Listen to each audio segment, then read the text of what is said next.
Hello guys, അപ്പോൾ നമ്മൾ ഇന്ന് നോക്കാൻ പോകുന്നത് പ്രകാശ് ബസ് ബോഡി ബിൽഡേഴ്സിനെ കുറിച്ചുള്ള കാര്യങ്ങളാണ്. അപ്പോൾ പ്രകാശ് ബസ് ബോഡി ബിൽഡേഴ്സ് ആവുന്നത് മുന്നേ അത് SMK ആയിരുന്നു ഗൈസ്. എസ് എം കെ ആദ്യം 1969 നിർമ്മിച്ചത് light motor vehicle mini bus കാര്യങ്ങളൊക്കെ ആയിരുന്നു. അതിന് ശേഷമാണ് പ്രകാശ് വന്നത്. 1972 സിറ്റി ബസ് നിർമ്മിച്ചു. അതിനുശേഷം സിറ്റി ആൻഡ് ഇന്റർസിറ്റി ബസ്സുകളായിരുന്നു. ഈ വണ്ടിയുടെ വിൻഡോ 3 തട്ടാണ്ട് ഇതിനെ മൾട്ടി ഡ്യൂലക്സ് 3 പീസ് എന്നായിരുന്നു നമ്മുടെ നാട്ടിൽ അറിയപ്പെട്ടിരുന്നത്. പിന്നെ 1981 എക്സ്പോർട്ട് ബസ് ഇറങ്ങിയത്. ഈ ബസ്സിന്റെ വിൻഡോ 2 സൈഡായിട്ടാണ് ഇറങ്ങിയത്.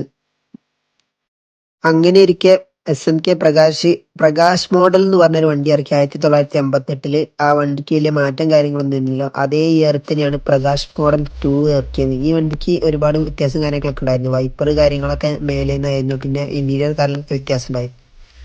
അതിനുശേഷം ഈ വണ്ടിയുടെ പല പല ഡിസൈന് കാര്യങ്ങളൊക്കെ മുൻകൂട്ടി വരുത്തി. ഈ വണ്ടികളൊക്കെ നമ്മുടെ കേരളത്തിൽ ഇറങ്ങിയ പല പല മോഡലുകളാണ്.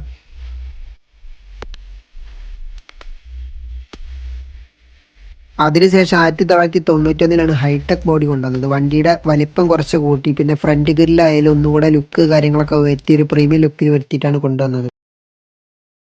പിന്നെ 1995 P7000 P8000 പറഞ്ഞൊരു ബോഡി കൊണ്ടുവന്നത്. ഈ ബോഡി മുതലാണ് വണ്ടിയുടെ പ്ലെയിൻ ഗ്ലാസ് ആയതും വണ്ടിയിൽ ക്യാബിനും കൊണ്ടുവന്നു. വണ്ടിയുടെ പാസഞ്ചർ ഡോർ ഫ്രണ്ട് സൈഡിലേക്ക് ആക്കിയത് ഈ ഒരു ബോഡി മുതലാണ്. അങ്ങനെ എനിക്ക് 1999 P5000 ഇറങ്ങിയത്. ഈ വണ്ടിയിലാണ് ആദ്യമായിട്ട് കൊമ്പ് കാര്യം, പിന്നെ ഫൈബർ വീൽ കപ്പ്, ബാക്കിലെ ഡിക്കി സ്പേസ് കാര്യങ്ങളൊക്കെ ആദ്യമായിട്ട് കൊണ്ടുവന്ന വണ്ടിയാണിത്. പിന്നെ നമ്മുടെ നാട്ടിൽ ഹോണ്ട എന്നാണ് അറിയപ്പെട്ടിരുന്നത്. അങ്ങനെ 2003 P6000 പറഞ്ഞൊരു മോഡൽ കൊണ്ടുവന്നത്. ഇതൊരു വെറൈറ്റി മോഡലാണെന്ന് തന്നെ പറയാം. ഇതിന്റെ കൊമ്പ് കാര്യങ്ങളൊക്കെ അത് നോക്കാൻ മനസ്സിലാവും. നേരെ തിരിച്ചിട്ടായിരുന്നു കൊടുത്തിരുന്നത്. അതുപോലെ വണ്ടിയിലേക്ക് നല്ല എയർ കാര്യങ്ങളൊക്കെ കിട്ടാൻ വേണ്ടിയിട്ട് വലിയൊരു ബോണറ്റ് കാര്യങ്ങളൊക്കെ ആയിരുന്നു കൊടുത്തിരുന്നത്. അങ്ങനെ 2004 നമ്മുടെ P8000 സ്ലീപ്പർ കാര്യങ്ങളൊക്കെ ഫാക്ടറിയിൽ നിർമ്മിച്ചു തുടങ്ങിയത്. 2006-2007 കാലഘട്ടത്തിലാണ് P8000 BMR ബോഡികൾ വന്നു തുടങ്ങിയത്. ഈ ബോഡീനെ നമ്മുടെ നാട്ടിൽ ഇനി ബട്ടർഫ്ലൈ ബോഡി എന്നാണ് അറിയപ്പെട്ടിരിക്കുന്നത്. കാരണം ഇതിന്റെ ഫ്രണ്ട് ഗ്രില്ല് എന്ന് വെച്ച് കഴിഞ്ഞാൽ ബട്ടർഫ്ലൈന്റെ ഒരു ഡിസൈൻ ഉള്ളതുകൊണ്ടാണ് ഇതിന് നമ്മൾ ബോഡീനെ ഫ്രണ്ട് ബട്ടർഫ്ലൈ എന്ന് അറിയപ്പെട്ടിരുന്നത്.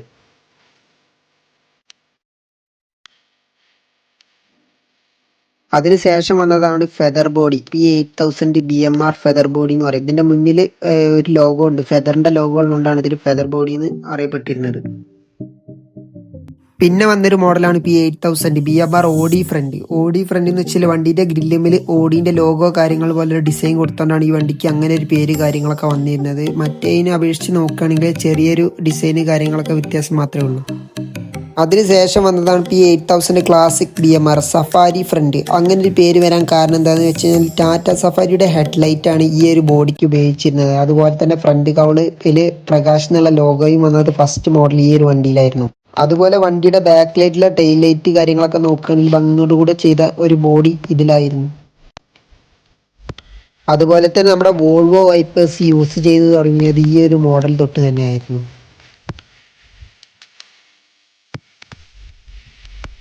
പിന്നെ അതിനുശേഷം വന്നൊരു മോഡലാണ് P8000 ഗ്രാൻഡ് BMR. അതായത് നമ്മുടെ ക്ലാസിക് BMRനെ അപേക്ഷിച്ച് ഫ്രണ്ട് കൗളിൽ ചെറിയ ചേഞ്ച് കാര്യങ്ങളൊക്കെ വരുത്തി വന്നൊരു മോഡലാണ് നമ്മുടെ ഈ ഗ്രാൻഡ് BMR. ഈ ഗ്രാൻഡ് BMR എന്ന് വെച്ച് കഴിഞ്ഞാൽ ഒരു പ്രകാശ് എന്ന് വെച്ച് കഴിഞ്ഞാൽ ഒരു സക്സസ് ആയ മോഡലാണെന്ന് തന്നെ പറയാം. കാരണം വണ്ടിന്റെ ലുക്ക് ബേസ് ആയാലും മൊത്തത്തിലൊന്ന് മാറി തന്നെ പറയാം. അങ്ങനെ അവസാനം വന്ന ബോഡിയാണ് BMRൽ P8000 ഗ്രാൻഡ് BMR ബോസ് എന്ന പേരിലായിരുന്നു ചേർക്കാൻ വന്നത്. നമ്മളെ ഗ്രാൻഡ് BMR വെച്ച് നോക്കുകയാണെങ്കിൽ ഫ്രണ്ട് ഗ്രില്ലിലും പിന്നെ ബോഡി സ്ട്രക്ചറിലും ചെറിയ വ്യത്യാസങ്ങൾ കാര്യങ്ങളൊക്കെ ആയിട്ടായിരുന്നു വന്നത്. അപ്പോൾ ഗൈസ്, നമ്മൾ ചാനലിൽ ഇപ്പോൾ ഗ്രാൻഡ് BMR ബോസ് വരെയാണ് ചെയ്തിട്ടുള്ളത്. അപ്പോൾ ബാക്കി വീഡിയോ നമ്മൾ പാർട്ട് 2 ചെയ്യുന്നതാണ്. അപ്പോൾ പാർട്ട് 1, 2 ആയാലും ഒരു ലാഗ് മാറി വരും. അതുകൊണ്ടാണ് നമ്മൾ അങ്ങനെ ചെയ്തത്. അപ്പോൾ ബാക്കി വീഡിയോയ്ക്കായി ചാനൽ സബ്സ്ക്രൈബ് ചെയ്യുക, ലൈക്ക് ചെയ്യുക, ഷെയർ ചെയ്യുക. ഓക്കെ, അടുത്ത വീഡിയോയിൽ കാണാം.